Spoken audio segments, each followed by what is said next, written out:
ಒಮ್ಮೆ ಕಾಡಿನಲ್ಲೊಂದು ಚಿಕ್ಕ ಮೊಲ ಆಟವಾಡುತ್ತಾ ಹೂಗಳನ್ನು ವಾಸನ ಮಾಡಿ ಸಿತಾರಗಳ ಹಿಂದೆ ಓಡುತ್ತಾ ಹೋಗುತ್ತಿತ್ತು. ಆಟದಲ್ಲಿ ಮಸ್ತಿಯಾಗಿ ಮುಳುಗಿದ ಮೊಲ ನಿಧಾನವಾಗಿ ತನ್ನ ಮನೆಯ ದಾರಿಯನ್ನು ಮರೆತುಬಿಟ್ಟಿತು.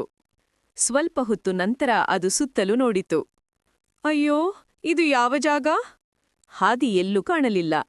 ಚಿಕ್ಕ ಮೊಲಕ್ಕೆ ಭಯ ಬಂತು. ಕಣ್ಣುಗಳಲ್ಲಿ ಕಣ್ಣೀರು ತುಂಬಿತು. ಅಷ್ಟರಲ್ಲಿ ಮೇಲೆ ಮರದ ಕುಂಬೆಯ ಮೇಲೆ ಒಬ್ಬ ಚಿಕ್ಕ ಪಕ್ಷಿ ಕುಳಿತು ಮೊಲದ ಅಳುವ ಧ್ವನಿ ಕೇಳಿತು. ಪಕ್ಷಿ ಕೆಳಕ್ಕೆ ಬಂದು ಕೇಳಿತು, ಮೊಲ ಸ್ನೇಹಿತ, ಏಕೆ ಅಳುತ್ತಿದ್ದೀಯಾ? ಮೊಲ ಸೊರಗಿದ ಧ್ವನಿಯಲ್ಲಿ ಹೇಳಿತು, ನಾನು ಆಟವಾಡುತ್ತಾ ಮನೆಯ ದಾರಿ ತಪ್ಪಿಸಿಕೊಂಡೆ. ಪಕ್ಷಿ ಮೃದುವಾಗಿ ನಗಿತು. ಅಯ್ಯೋ, ಚಿಂತಿಸಬೇಡ, ನಾನು ಮೇಲೆ ಹಾರಬಹುದು. ನಿನಗೆ ಮನೆಯೆಲ್ಲಿದೆ ಎಂದು ಹೇಳು. ಮೊಲ ತನ್ನ ಮನೆ ಬಗ್ಗೆ ಹೇಳಿತು. ಒಂದು ದೊಡ್ಡ ಬೆಳ್ಳಂಬೆಳ್ಳಿದ ಹೂಗಳ ತೋಟದ ಹತ್ತಿರ, ಹಳೆಯ ಜಾಮೂನ ಮರದ ಬದಿ. ಪಕ್ಷಿ ಗಾಳಿಯಲ್ಲಿ ಎತ್ತರಕ್ಕೆ ಹಾರಿ ಸುತ್ತಲೂ ನೋಡಿತು. ತಕ್ಷಣ ಅದಕ್ಕೆ ದೂರದಲ್ಲಿ ದೊಡ್ಡ ಜಾಮೂನ ಮರ ಕಾಣಿಸಿತು. ಪಕ್ಷಿ ಕೆಳಗಿಳಿದು ಹೇಳಿತು, ನಿನ್ನ ಮನೆ ನನಗೆ ಕಾಣಿಸಿದೆ. ಬಾ, ನನ್ನ ಹಿಂದೆ ಬಾ.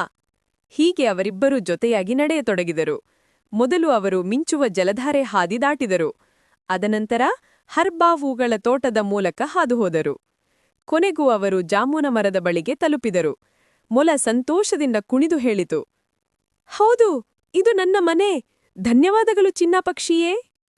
ಪಕ್ಷಿ ಹೇಳಿತು, ಸ್ನೇಹಿತರಿಗೆ ಸಹಾಯ ಮಾಡೋದು ನನ್ನ ಕೆಲಸ. ನೀನು ಸುರಕ್ಷಿತವಾಗಿ ಮನೆ ತಲುಪಿದರೆ ನನಗೆ ಸಾಕು.